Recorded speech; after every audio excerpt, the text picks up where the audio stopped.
Dustin Ross, welcome. I want to welcome you to the show first off. Thank you so much for doing this. Super excited. How do you feel today? I feel wonderful. It's good to be here with you today. And thank you for having me, Jasmine. Thank you so much. So Dustin is 1/3 of the super popular podcast, The Friend Zone. He is also co-host of Holding Court with attorney Eboni K. Williams, writer, producer, actor. Also, the second season host of Bet on Black. We searched all over the country for exceptional entrepreneurs. They'll pitch their business to our judges, know that you're going to change the world. But only one will take home the grand prize. Who will it be? Just know that it was not an easy decision. This is Bet on Black. I'm going to start off with Bet on Black. So as second season host, you premiered October 24th with a panel of Black entrepreneurs that include Remy Ma, Pinky Cole, Master P, of course, LeToya Luckett, Target's Vice President of Community Impact, Ron Brown, as well as Revolt CEO, Detavio Samuels. Yeah. How do you feel to be a part of a show that amplifies the ingenuity of Black entrepreneurs? Man, it feels so good, Jasmine. Like if nothing else, I'm grateful for doing work that I'm fulfilled by doing, right? So when I get to be a part of projects like this that are directly attached to, just the amplification of smart Black folks, okay? I feel so good. And being in that room, being on that set, looking at Master P, whose music I've been listening to since before I was supposed to, and Remy Ma and Pinky Cole, who's done such incredible work with the Slutty Vegan brand. It just felt good to be amongst that group of Black excellence, because that's truly what it was. So it feels wonderful to be a part of this show. Why do you think it's important to have an all-Black panel of judges who are lending advice to Black entrepreneurs? Because I think that we can understand the conversation. We can communicate ideas differently to one another than we can from other people, especially when you're in that space of pitching your idea, you know what I'm saying, or trying to get someone to assess the value of what you have. That can be really intimidating, especially with all of the factors, the external factors that exist within doing business on that level, on an entrepreneurial level here in the country. So it's refreshing, and it feels good to be looking a Black person in the face who's been successful, who has a credible record that you can look back at and see, okay, they made good choices, and now they believe enough in what I'm doing to even listen to and entertain this pitch. That's affirming, Jasmine. So it was so refreshing as the host just to see that, to watch those exchanges going down and watch these proven entrepreneurs that are sitting on the judges panel give advice and really soak up the smart, brilliant ideas that these entrepreneurs had. So it was great to see. It was great to see. I love that. As I was watching the trailer and understanding what Bet on Black was, I was like, this is historically Black people have not been able to secure wealth past the second generation. That Bet on Black is disrupting that pattern?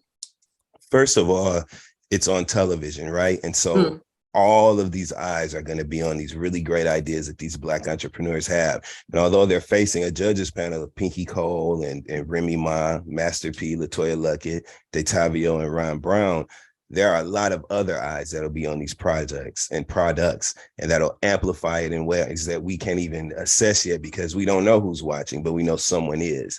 So these contestants get not only the opportunity to get this funding and be gifted this great cash prize, but they're also now presenting their products on a level of amplification that is just really a blessing. So I welcome all the eyes on these great ideas. These ideas are good. You hear me, Jasmine? And they deserve to be seen by as many eyes as they can. So I love that part about this experience most. Absolutely. And I hear that Target is partnering with Revolt TV, and they're not even taking the entrepreneurs' companies or anything. They just want to help to push out those brands, which I think that's exactly what's going on. Target has an incredible initiative called Black Beyond Measure right now, where they're literally placing all of these dollars behind these smart Black brands. And their partnership with Revolt on this project is just another way that they're doing that. So they're doing some great things over there at Target. What do you want the audience to take away when they are viewing Bet on Black? I want them to think about the great ideas that they have. There's so many some of the best, most brilliant entrepreneurs are just sitting on their couch at the crib with that idea in their pocket, you know what I mean, and not doing anything with it. So hopefully viewers are inspired to take action on these great ideas that they have and really develop them, get the process started to get them to market and get their products or projects on the shelves and get that done. So hopefully they are inspired to move forward after watching this show. I'm a huge fan of representation and watching Black people. For sure. So it helps other Black people realize, well, I can do it too if I saw someone else do it. It's really that simple. Really that simple. Sometimes that's all the little push of encouragement that you need is to see somebody else on their hustle and be like, you know what? I should do that too. So hopefully this show serves as a vehicle for that, for all the people that are watching it. Because we doing numbers, Jasmine. I looked on our YouTube. I said, it's crazy. It's only been up 2 days. And it was all these eyes on it. So it was very, it made me smile because I want not only everybody to see me hosting, but I also want people to see these ideas and these products that deserve the visibility and deserve for people to know about them. So it's just good all the way around. Is life changing for you now that you're on Revolt and you're the host of this second season? Hell yeah. You know, we work so hard, Jasmine. You understand what this is like when the momentum from one project to the next kind of lays your trajectory in front of you. So we work so diligently and, you know, we're so persistent of these opportunities that are in alignment with our personal, you know, integrity and the work that we've done. So really grateful to be in that space as a host. Been getting a lot of positive feedback, which makes me feel so good, Jasmine. And I just really want as many people to see this as they can, because this is just good all the way around. It's good for our judges who are getting their flowers essentially by being, you know, honored as experts and giving their expert advice. It's good for these entrepreneurs who are getting to present their ideas, you know, on such a large stage. It's good for me because I get to put the energy on that thing as the host. So it's just a great project that I'm really, really grateful to be a part of. Absolutely. Yeah. Super excited for you. When I heard that you were hosting it, I was like, I mean, it could have been a thing. Thank you, Jasmine. Thank you so much. But yes. I'm going to get into a little bit of your podcasting work too. Okay. Of course, you are 1/3 of the Friend Zone. I'll get into that in a second. Yes. But Star Brim, keeping it Bute, and you're also holding court with Eboni K. Williams. Yes. Lending your voice to so many different topics and so many different industries. Like I was like, this is so dope for to be able to talk on so many different platforms. Like I always bring something original to these conversations. Yeah, I try to, and I'm really grateful to sit in those seats and occupy those spaces. I like being a person that can connect. I'm a people person, Jasmine. So I like to connect and communicate with other people. And I love being able to connect with almost all types of people, right? Yeah. So almost, because some of y'all be tripping, but you know, for the most part, I can get along with people. So I love these being a part of those conversations. My work on Keeping It Bute with Star Brim was an incredible experience, and that's my girl to this day. That is my dear friend. My work on Holding Court with Eboni K. Williams, that's such a focused, niche and specific conversation about legal news that applies to our community. And the work we do on that show is really fulfilling because we're explaining these concepts and ideas to people, including myself, who don't know any better, with Ebony's legal expertise. And we're really connecting with people. Our audience really engages with us and responds well to that show. So I can see the progress it's making, and it just is so gratifying to be a part of that. Yeah. The Friend Zone has been my baby since 2015. I can't believe I got a 7-year-old. Okay. But I love the Friend Zone. That audience has truly been the element that has catapulted me into other spaces. And I'm so grateful for that, because that audience that we built with the Friend Zone, they believe in all three of us, my co-host Fran and Asante. They believe in our work and they really connect with that. And I am eternally grateful for that. So yeah, it feels good to love what I do, Jasmine. You know, you can tell, honestly, I can tell in what you do, viewing you, this is the space for you. Like, thank you, Jasmine. I had a show on, I think it was like Purpose and Passion. And I think that show sticks to me. I talk about that often. But with Holding Court with Eboni K. Williams, I feel like you all have a really beautiful way of just simplifying this legal jargon to make people can consume it and figure out, well, what's going on? I don't know. Like, of course, I think people want to help, but then they're like, I just don't have the education or the background. Yeah.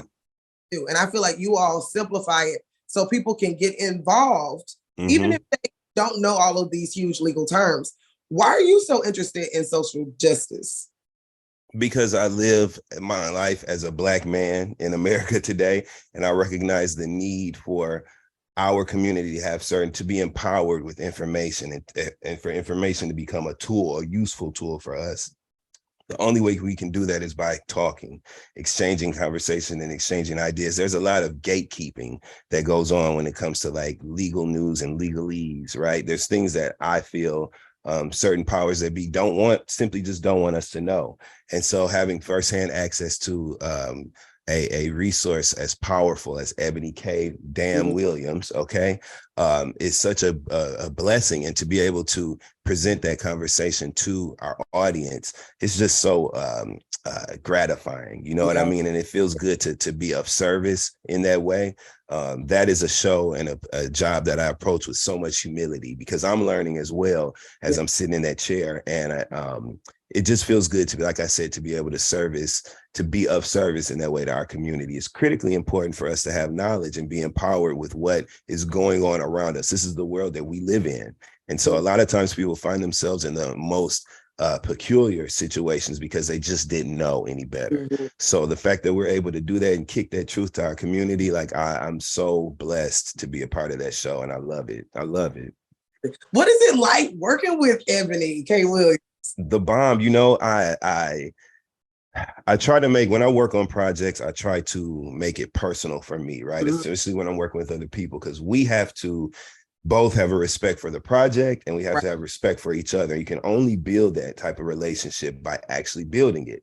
So working with Eboni for the past 2 years has just been a dream. She's someone who I have a natural chemistry with, and we sort of have similar approaches to our careers and the way that we prioritize things. And it's been such a beautiful, harmonious working relationship that has transitioned into a personal friendship. And so I'm just eternally grateful.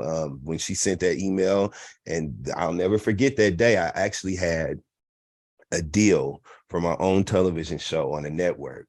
And right before we had started developing the show, and right before the pandemic hit, the network did all this restructuring and laying off, and then the pandemic hit. And so the project just kind of got lost in the shuffle and went away. And I was very upset about that. And one day I just got an email right at the height of the pandemic, right before it started, from Eboni. It was a professional inquiry, and she wanted to know if I would be open to taking a call. And I said, hell yeah. Eboni K. Williams, yes, I'm gonna take that call. And I'm so glad I did. It was life-changing. So it's just been such a blessing. I love that job. Yeah. Let's get into the friend zone. Okay. Come on, let's get in the zone. Let's get in the zone. You and Assante and Fran come together to form this mega group, talented people, and y'all talk about everything from psychology, music, art, mental health, and wellness, because who in the hell wants brain? Who in the hell wants a musty brain? Like I haven't heard this over and over again, but I holler every time I hear that when I'm listening to this. What about this show has had the most impact on you? So that show started in 2015, and essentially that show, I grew up in media on that show. I had no idea what I was doing, but I knew I wanted to do a good job at it. And I was gifted this opportunity to have this show with two great fit co-hosts, you know what I mean, who were able to handle their contribution to the show. And it just made me want to be better. So that's been a weekly, it's almost like exercise for me, right? Like I got in that chair and I learned as I went along with the show. I learned let's look at you hearing Harlem coming to get me. You heard the sirens and shit in the background. But I got on that show and I really learned my way around the studio. I learned my way around the hosting space. I learned how to co-host the project with other, 3 large voices in one space of conversation can get a little tricky, but we have found a beautiful harmony with each other. And I am just eternally grateful. That show has opened so many doors of opportunity for me. And it's been a blessing to work with two other people who are just as dedicated to the success of the show as I am. We all made a pact when we started that show to have a mutual respect for the project and each other. And we stuck to that. And we've been consistent weekly for over 7 years now. So that show has really been a gift for me. Did you see the friend zone being this big when y'all started 7 years ago? Yep. I did. I saw it, and I see it even way bigger than this. Yeah. I always felt like it was just something that we took seriously. I'm a person who is very turned off by a casual, lazy, non-passionate approach to work. This is like our life's work. You know what I mean? Yeah. I love facilitating these conversations that I feel are beneficial to my community, all the intersections I personally occupy. So it's serious for me. And it's never been something I feel like the podcast landscape is so clouded with just these voices who are not prepared and who find themselves in trouble all the time because there's no real strategy applied. There's no research done. They're not taking these conversations seriously. They're just turning on the mic and talking shit. And I never wanted our show to be that. So yes, I took it seriously, and I thought that it was going to be something serious in that space, and not just in the podcast space, but in media overall. I really felt like it was going to be a relevant force, and I'm so proud of what it's done. And I'm really, really thankful that our audience, that people fuck with the show and listen to it every week. That means so much to me because it is really the fuel that continues to keep the show moving. And here we are over 7 years later. So, yeah. Yeah, you can tell that it's a major focus on telling the truth and not just getting up there and just saying anything. And I think that's been so successful is because you all come together with research and facts. It's funny and it's inside. I think everybody leaves with something, learning more, learning a new word, learning something new about the world, or even own patterns of destructive behavior and changing. It's definitely, that's why I said it's a culture shifting podcast. So thank you so much. I just appreciate the friend zone so much. And y'all in my head, y'all my friends. That's right, Jasmine. You better claim that. Okay. Yeah. I just have a few more things for you. I think that the stereotype has traveled with Black people that we cannot get along, we cannot work together. Why do you think that narrative is still strong today? Because I think that people don't really fully assess the full scope of things before they take them on, right?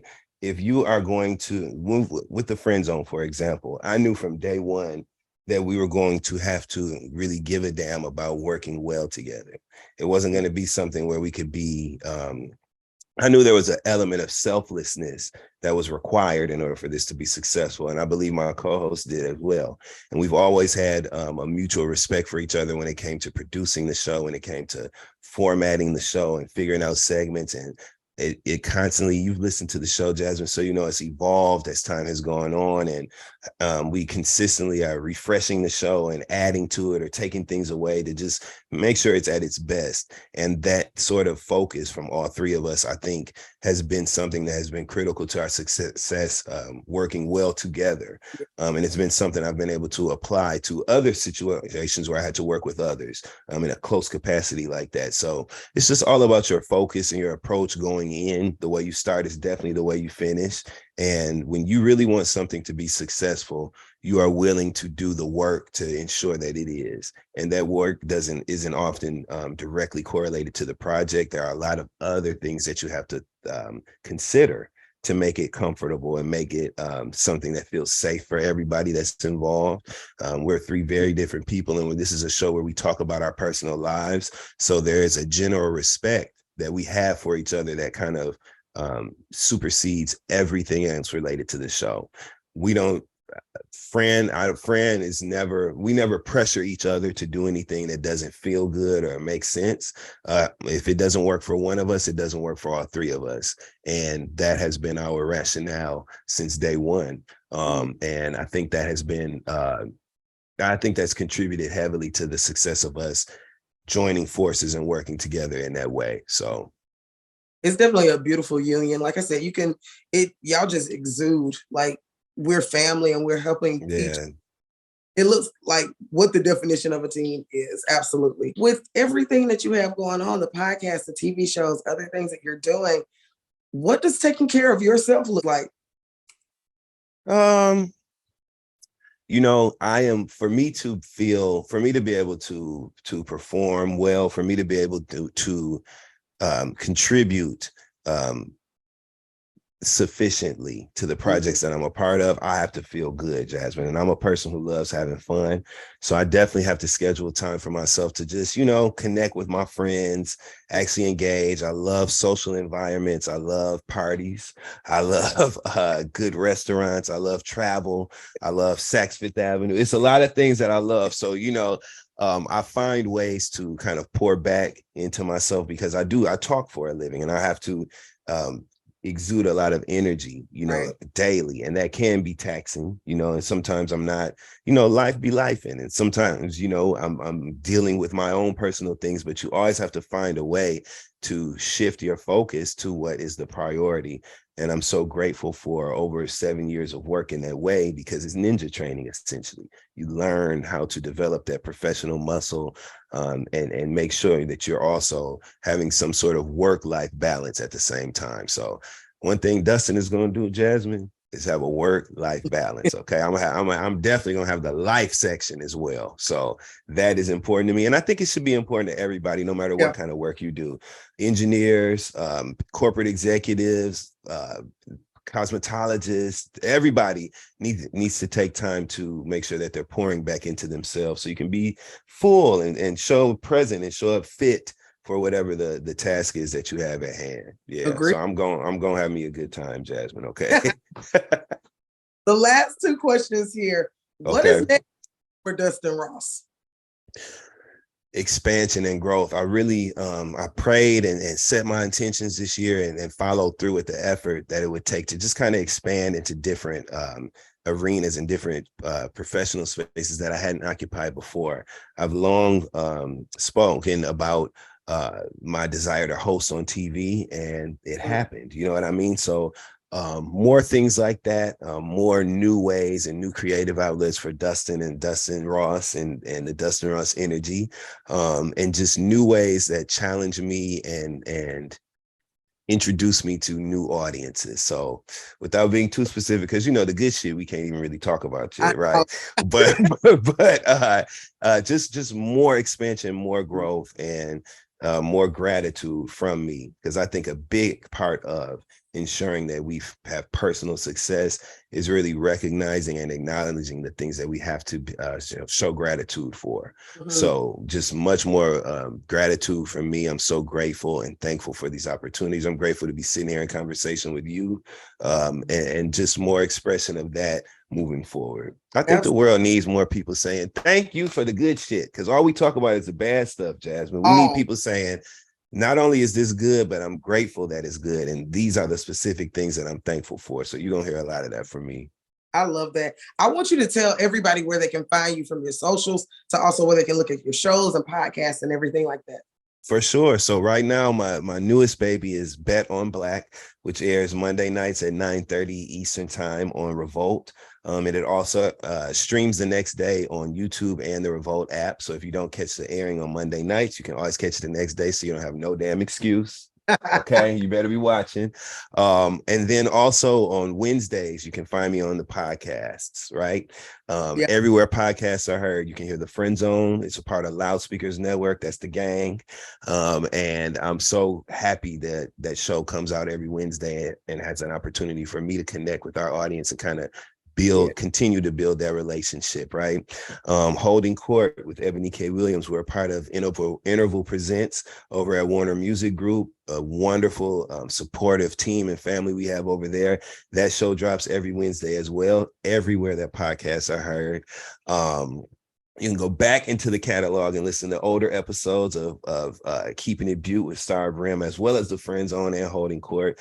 So don't be afraid to do that. And you can keep up with everything else that's going on me right on. You know what everybody's business card and resume is, Jasmine. Instagram. So you can go right over to Instagram at Look at Dustin, and you can keep up with everything that's going on with me there. Yeah, and thank you for doing that. I really want to just give you a huge thank you for even sitting down and talking to me about this. Congratulations to you. Everything that you have going on is so well deserved. Thank you. Look forward to seeing everything that you do and even more of you in the future. I'm just looking out for you better speak that shit, Jasmine. Thank you so much. Thank you so much for this. This was awesome. You have a beautiful day. You too, Jasmine. Thank you so much. All right. Bye-bye. All right. And before I wrap up, I have to say this. Mm-hmm. 6 years ago, I was at my job, still at that job. I was searching for something and looking for, I was bored in my life. And I started listening to The Read first. Yes, my family. Shout out to Kid Fury and Chris. That's why we got the Friend Zone from guest appearances on the damn Read. So that's always family. Yes. Absolutely. And I love the connection that y'all have. Started listening to The Read and then heard about you all, the Friend Zone from The Read. And y'all, I have to say, all of y'all together honestly changed my life. Man. And I'm serious about this because y'all actually inspired me to actually do this. And 6 years later, here I am. And I told myself that I said, I'm going to talk to each and every last one of them. And I said, I'm let them know how they are actually inspiring people because of you all that I am sitting here today. And I started out with my podcast 6 years ago, right after you all, and didn't know a thing about it.